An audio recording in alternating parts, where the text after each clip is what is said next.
Hello, welcome back to the channel. It's James here again, and I'm talking about another one of my top 10 video games, StarCraft II.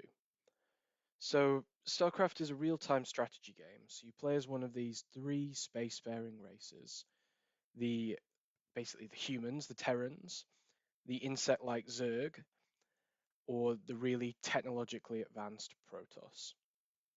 And you begin each game with a home base for one of these races and a set of resource collectors. You have to gather those resources, build buildings, build units to build up an army faster than your opponent, or in some cases, your opponents. The original game was called Wings of Liberty, but it also has two expansions, Heart of the Swarm and Legacy of the Void. And between the three of those, that gives you three campaigns to play through, corresponding to each of the three races, which walk you through the story behind StarCraft and also gives you some like cool units or missions that are more themed and that you don't really get to experience in the multiplayer where things are more balanced.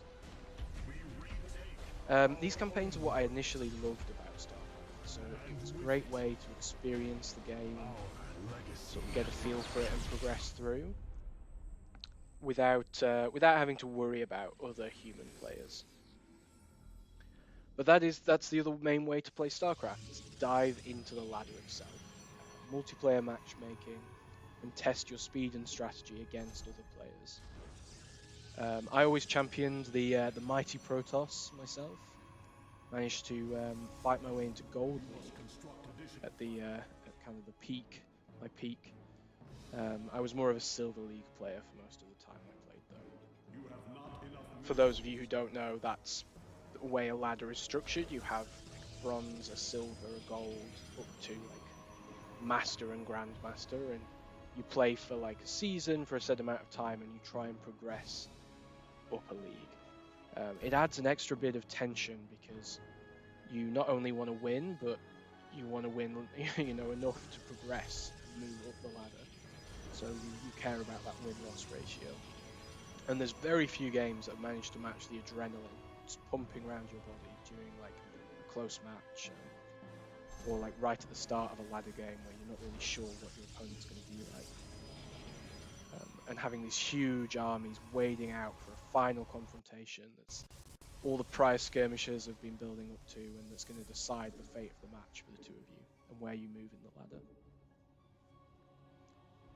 ladder. This ladder mode was also a great way to play with your friends as well, because you had your individual ladder, but also you could queue up in like 2v2 leagues, or even like 3v3 or 4v4. But usually it was 2v2. I played a lot with Matty as well.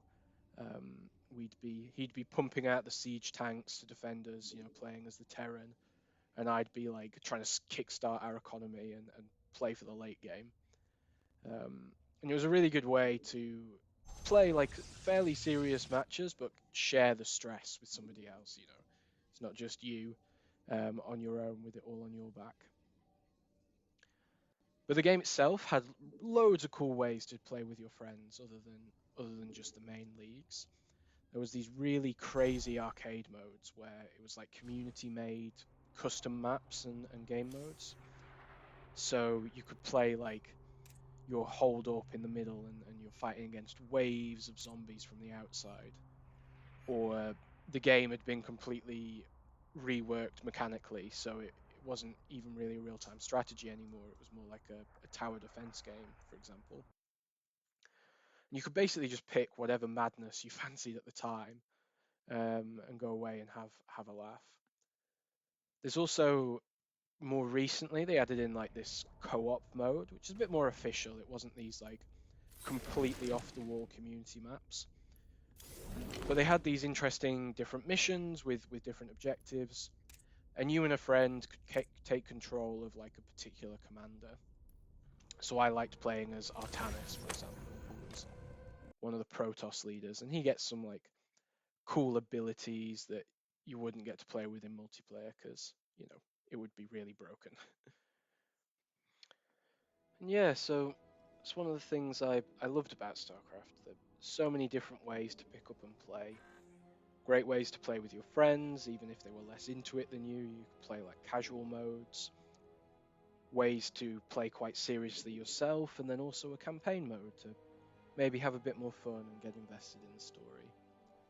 Well, when I say more fun, I guess I really mean less stress, because there was times where you get really invested in your like position in the ladder, and you're really trying quite hard to get better. I remember there was a time where I really used to like practice my build order, and I'd have it down like all the different timings. I'd know, what supply I needed to do it on. I'd have it practiced so I could get it done faster. And I guess the crazy thing was like that only got you up like a league or two, because everybody playing this game would like react so quickly, and you just had to have a build order to even play.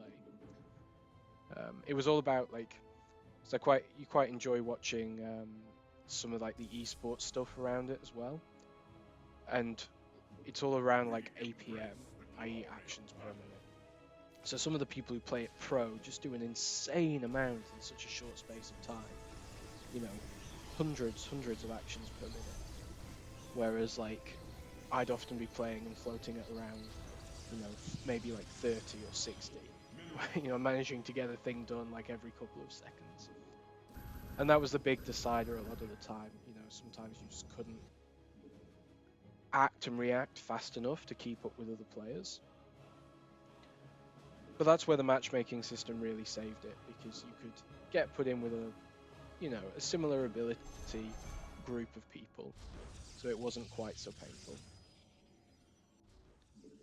And yeah, the good old Protoss. I miss them talking about it. I might have. It's been a little while since I played. I might have to go back and I'll have to go back to record some footage for this. So it'd be nice to get an experience again and pick up my old favorite units. I loved the Protoss in particular because they were like, you kind of had fewer, slightly more expensive, slightly stronger units. You didn't have quite the same rush tactics as the other two. You focused on like building like fewer, bigger, stronger units, which I just always quite liked. And I liked as well that they were quite sciencey. I don't know, like having the cool new technology. But you get to experience all three if you play through the campaign, so you can get a bit of flavor for what you like, and then take that one through to the ladder and try and get good, as it were.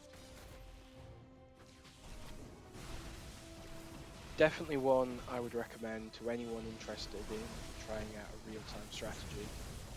I generally prefer turn-based strategy myself. That's what the kind of game I tend to pick up and play, and have not enjoyed the real-time element as much. But StarCraft, I still absolutely fell in love with. So if you want to try out more of an RTS, StarCraft is the one I'd recommend. And I guess a bit of a kind of a short summary. I'm going to try and give each of the games like a bit of a short summary. But StarCraft is you pick your flavor of cool units against each other and against the opposition in huge battles, which is great fun. So yeah, that's everything for this one, and I'll catch you next time. Bye.